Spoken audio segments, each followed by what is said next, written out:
बिस्मिल्लाहिर्रहमानिर्रहीम। अस्सलामु अलैकुम। Welcome back to my YouTube channel. Last lecture में हम लोगों ने अपनी एक्सरसाइज नंबर 1.5 कंप्लीट सॉल्व की थी।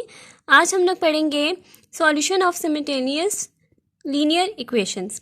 तो सबसे पहले देखते हैं हमारे पास ये क्या होता है। हमारे पास क्या है, हमारे पास यहाँ है कि system of two linear equations in two variables in general form is given x ax plus by equals to m cx plus dy equals to n। तो यहाँ हमारे पास वो क्या कह रहे हैं कि हमारे पास यहाँ पे system of two linear equations यानी उन्होंने हमें पहले से बता दिया है कि हमारे पास टू लीनियर इक्वेशंस होंगी। टू लीनियर इक्वेशंस के बाद उन्होंने हमें क्या बताया है कि यहाँ हमारे पास जो भी लीनियर इक्वेशंस होंगी उसमें लाजमी हमारे पास टू वेरिएबल्स होंगे। अब टू वेरिएबल्स यहाँ पे हैं तो इसका क्या मतलब है, यहाँ उन्होंने क्या किया हुआ है, यहाँ उन्होंने ax plus b y equals to m, इसी तरह cx plus d y equals to n। यहाँ हमारे पास ये टू लीनियर इक्वेशंस हो गई हैं। अब इसमें हमारे पास क्या है, टू वेरिएबल्स हैं। टू वेरिएबल्स यानी यहाँ जैसे अब आप देख रहे हैं कि यहाँ ax प्लस बी वाई है, तो a के साथ मेरे पास x है प्लस b के साथ मेरे पास y है। तो यहाँ मेरे पास ये टू वेरिएबल्स हैं।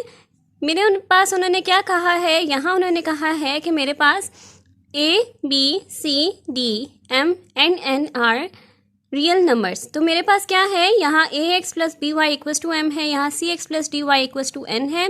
तो यहाँ a b m c d और n ये सब तो मेरे पास रियल नंबर्स हो गए, जबकि मेरे पास टू वेरिएबल्स क्या हुए, x एंड y।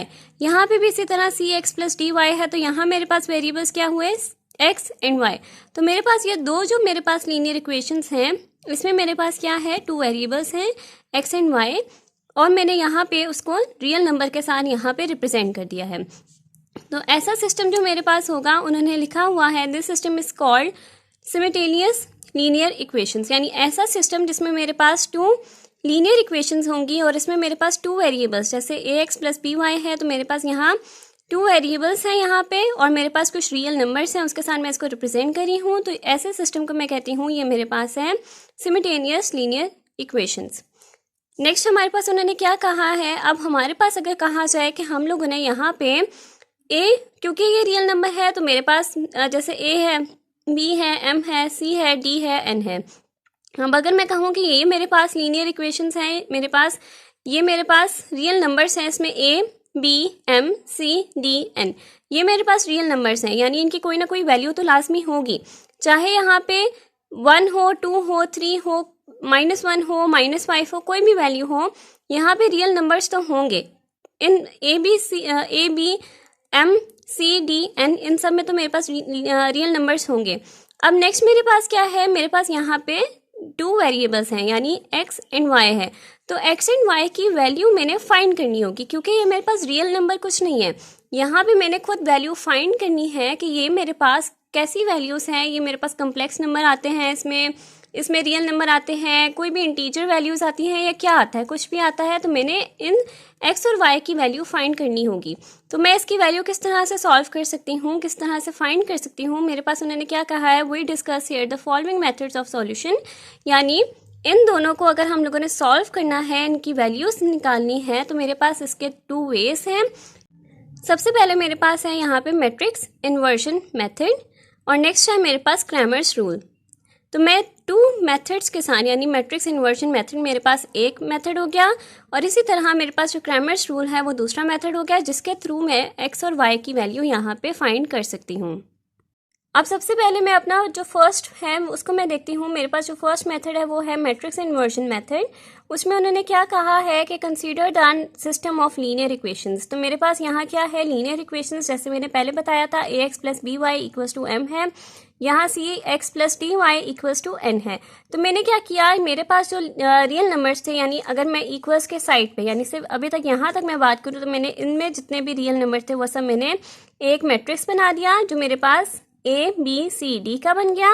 इसी तरह जो मेरे पास वेरिएबल्स थे उसको मैंने एक मैट्रिक्स बना दिया, और यहाँ पे जो m n है जो मेरे पास इक्वल के साइड है उसको मैंने एक मैट्रिक्स बना दिया, ताकि मेरे पास इसकी रिप्रेजेंटेशन जो है वो ईजी हो जाए। नेक्स्ट मैंने क्या किया, मैंने यहाँ पे कह दिया कि मेरे पास जो a b c d है, जो मेरे पास रियल नंबर है, जो मेरे पास इक्वल के साइड पे है, मैंने उसको कह दिया a है ये, इसी तरह जो मेरे पास वेरिएबल है जो कि मेरे पास एक्स एंड वाई है, उसको मैंने कह दिया कि ये मेरे पास है एक्स, कैपिटल एक्स है यहाँ पे। इसी तरह मैंने यहाँ पे जो m और n थे जो मेरे पास इक्वल के साइड पे थे, यहाँ पे कोई भी वैल्यू होगी, बेशक ये रियल नंबर है लेकिन ये इक्वल के साइड पे है, तो इसको रिप्रेजेंटेशन के लिए मैंने इसको कह दिया कि ये मेरे पास है b। तो यहाँ पे भी मैंने मेंशन कर दिया है कि मेरे पास जो a है उसकी वैल्यूज़ क्या है, a b c d। जो मेरे पास x है उसकी वैल्यूज़ क्या है, x एंड y, और जो b है वो मेरे पास बन गया m n। तो यहाँ मेरे पास इस तरह से इसकी रिप्रेजेंटेशन आ गई। अब नेक्स्ट मैंने क्या किया, मैंने यहाँ पे अगर मैंने क्या करना है, मैंने जैसे डिस्कस किया था कि मेरे पास यहाँ 2 वेरिएबल्स हैं, x एंड y है, तो मैंने क्या करना है, मैंने x एंड y की वैल्यूज़ फाइंड करनी है। अब अगर मैंने इसमें से x एंड y की वैल्यूज़ फाइंड करनी है तो मेरे पास क्या होगा, मैं यहाँ पे x एंड y जो है वो इक्वल के इधर ही रहने दूंगी, जबकि मेरे पास जो रियल नंबर्स हैं उसको मैं इक्वल के साइड ले जाऊंगी, ताकि मेरे पास यहाँ पे भी रियल नंबर्स हैं, सब a b c d में भी कोई रियल नंबर्स हैं, m n में भी कोई रियल नंबर्स हैं। अगर उनका कोई भी मल्टीप्लिकेशन होना है, सब्ट्रैक्शन होना है या कुछ भी होना है तो वो आपस में मल्टीप्लाई होंगे और तो मेरे पास वैल्यूज़ हैं वो फाइंड हो सकती हैं, मेरे पास x एंड y की वैल्यूज़ फाइंड हो सकती हैं। तो मैंने क्या किया, मैंने x को यहीं रहने दिया, जबकि मैंने जो a था यहाँ पे मेरे पास a जो था यहाँ पे ये a के साथ x था, तो मैंने यहाँ क्या किया, मैंने यहाँ पे जब मैं इक्वल्स के साइड लेके जाऊंगी तो ये मेरे पास क्या बन जाएगा, ये मेरे पास बन जाएगा a इनवर्स। और जैसे कि हमें पता है कि a इनवर्स हमारे पास क्या होता है, a इनवर्स फाइंड करने का तरीका जैसे हम लोगों ने अपनी लास्ट लेक्चर में भी फाइंड किया था कि मेरे पास होता है a inverse adjoint of a divided by determinant of a। और जैसे मैंने पहले भी बताया था कि मेरे पास अगर किसी भी चीज़ का डिटर्मिनेंट आता है, मैंने अगर a इनवर्स लेना होता है, क्योंकि मेरे पास डिटर्मिनेंट बेस में है तो मेरे पास क्या होगा, मेरे पास ये लाजमी नॉट इक्वल टू 0 होगा। अगर ये 0 हो जाए तो आपको पता है कि यहाँ मेरे पास कोई भी वैल्यू आ जाए, अगर मेरे पास यहाँ 0 आ जाए तो मेरे पास वो इन्फिनिटी बन जाता है। तो मैं क्या करती हूँ, मैं जो मेरे पास डिटर्मिनेंट आता है वो मेरे पास लाजमी नॉट इक्वल टू 0 आता है। अगर मेरे पास किसी भी एक चीज़ का डिटर्मिनेंट जो है वो इक्वल टू 0 आ जाए तो मैं क्या करती हूँ, मैं उसका डिटर्मिनेंट फाइंड इनवर्स जो है वो फाइंड कर ही नहीं सकती। तो मेरे पास यहाँ x equals to a inverse b आया। मैंने क्या किया, मैंने सबसे पहले इसका डिटर्मिनेंट फाइंड कर दिया। डिटर्मिनेंट जब फाइंड किया तो मेरे पास क्या होता है, डिटर्मिनेंट का फॉर्मूला मेरे पास होता है a d minus b c. अब इसमें से मेरे पास अगर डिटर्मिनेंट फाइंड करना होगा तो मेरे पास क्या होगा, मेरे पास यहाँ आ जाएगा a multiply by d minus c multiply by b. तो मेरे पास ये आ जाएगा a d minus c b, जो कि मेरे पास लाजमी नॉट इक्वल टू 0 आना चाहिए। इसी तरह अगर मैंने इसका एडजॉइंट फाइंड करना है तो मेरे पास क्या होता है, मेरे पास जो डायगोनल एंट्रीज होती हैं उसकी मेरे पास रिप्लेसमेंट हो जाती है, यानी ये आपस में इंटरचेंज हो जाते हैं। मेरे पास क्या हुआ, मेरे पास डी यहाँ आ जाएगा, ए यहाँ आ जाएगा। इसी तरह जो मेरे पास नॉन डायगोनल एंट्रीज होती हैं यानी सी एंड बी है, मैं उसके साइन चेंज कर देती हूँ। तो मेरे पास यहाँ क्या आ जाएगा, एडजॉइंट ऑफ ए मेरे पास आ जाएगा डी माइनस बी माइनस सी ए। अब नेक्स्ट मेरे पास क्या हुआ कि मेरे पास यहाँ पे ए इनवर्स जो है, जो मेरे पास adjoint of A divided by det of A आता है, यानी एडजॉइंट में मैंने यहाँ फाइंड कर दिया, मैंने यहाँ पे डिटर्मिनेंट भी फाइंड कर दिया। तो मेरे पास जो इक्वेशन नंबर 1 है जो मेरे पास है x equals to a inverse b, उसमें मैं पुट कर सकती हूँ इसकी वैल्यूज़। तो मेरे पास क्या आएगा, x equals to adjoint of A multiply by B divided by det of A. यहाँ पर मैंने क्या किया, मैंने यहाँ पे इक्वेशन नंबर 1 में मैंने यहाँ पुट कर दी, सारी एंट्रीज जितनी भी थी सब वैल्यूज़ मैंने यहाँ पुट कर दी। मैंने जैसे बताया था कि x मेरे पास क्या है, x मेरे पास था x एंड y मैट्रिक्स जो था वो मैंने यहाँ लिख दिया। ये मेरे पास क्या आया, d माइनस बी माइनस सी ए जो है ये मेरे पास एडजॉइंट ऑफ a आया। इसी तरह m और n जो था ये मेरे पास b मैट्रिक्स था, तो यहाँ मेरे पास ये a d minus c b जो है वो मेरे पास आ गया डेट ऑफ a। तो मेरे पास ये फार्मूला जो था वो मेरे पास क्या क्रिएट हुआ, x equals to a inverse b। तो यहाँ a इनवर्स में मैंने यहाँ पे एडजॉइंट और डेट पुट कर दिया, b में मैंने यहाँ पे m और n पुट कर दिया और x में मैंने यहाँ पे x एंड y पुट कर दिया। नेक्स्ट मेरे पास क्या हुआ कि यहाँ मेरे पास ये जो a इनवर्स है, a इनवर्स का जो मैट्रिक्स है वो मेरे पास b के साथ यहाँ मल्टीप्लाई हो रहा है। जो मेरे पास एडजॉइंट ऑफ a है वो मेरे पास b के साथ मल्टीप्लाई हो रहा है। तो मैंने जैसे कि मल्टीप्लिकेशन हम लोगों ने पहले भी की हुई है, मेरे पास क्या आता है, d multiply by m minus b multiply by n minus c multiply by m plus a multiply by n। तो मेरे पास यहाँ पे इस तरह से यहाँ मेरे पास मल्टीप्लिकेशन आ गई divided by a d minus c b. अब मेरे पास क्या आया इसका answer, d multiply by m, d m आ गया, माइनस है तो मेरे पास माइनस बी एन आ गया, इसी तरह माइनस सी एम आ गया प्लस ए एन आ गया, divided by a d minus c b, ये मेरे पास इसी तरह से आ गया।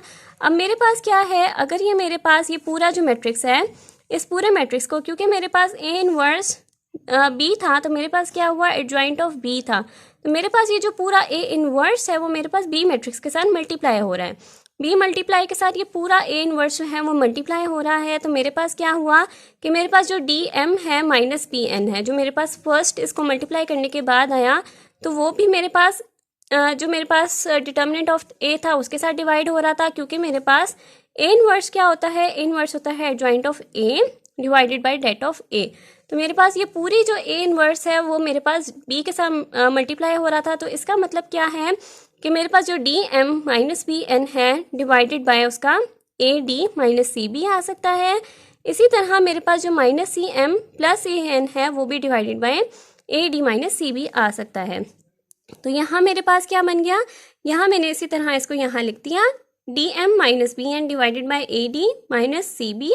जो मेरे पास क्या बना, जो मेरे पास बना adjoint of A divided by det आता है, मल्टीप्लाई बाय मेरे पास बी मैट्रिक्स बनता है। तो मेरे पास यहाँ पे पूरा एक मैट्रिक्स जो है ये मेरे पास यहाँ पे इस तरह से मल्टीप्लाई करके मेरे पास डिवाइडेड बाय डिटर्मिनेंट जो है वो आ गया। इसी तरह minus c m plus a n divided by det of A यानी a d minus c b वो यहाँ पे भी आ गया।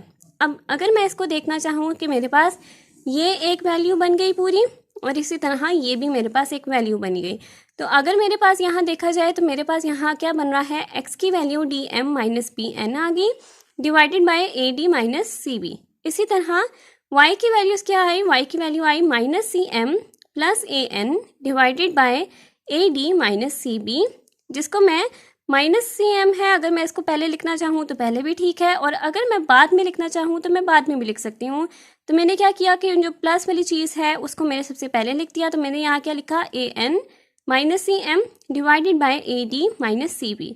तो इस तरह मेरे पास जो टू वैल्यूज़ थे, मेरे पास जो टू लीनियर इक्वेशंस थी उसमें मेरे पास टू वेरिएबल्स थे, जो कि मेरे पास था एक्स एंड वाई। तो मेरे पास यहाँ पे एक्स की वैल्यू भी फाइंड हो जाएगी और इसी तरह मेरे पास वाई की वैल्यूज़ भी फाइंड हो जाएंगी। तो यहाँ तक हमारा मैट्रिक्स इन्वर्जन जो है यहाँ तक कंप्लीट होता है। इसके साथ ही हमारी आज की वीडियो यहाँ तक कंप्लीट होती है। अगर आपको मेरी आज की वीडियो पसंद आई हो तो मेरी वीडियो को लाइक करें, मेरे चैनल को सब्सक्राइब करें और साथ में बने बेल आइकन को भी प्रेस करें, ताकि आपको मेरी नेक्स्ट आने वाली वीडियो की नोटिफिकेशन आसान मिलती रहे। आज के लिए बस इतना ही। अल्लाह हाफिज़।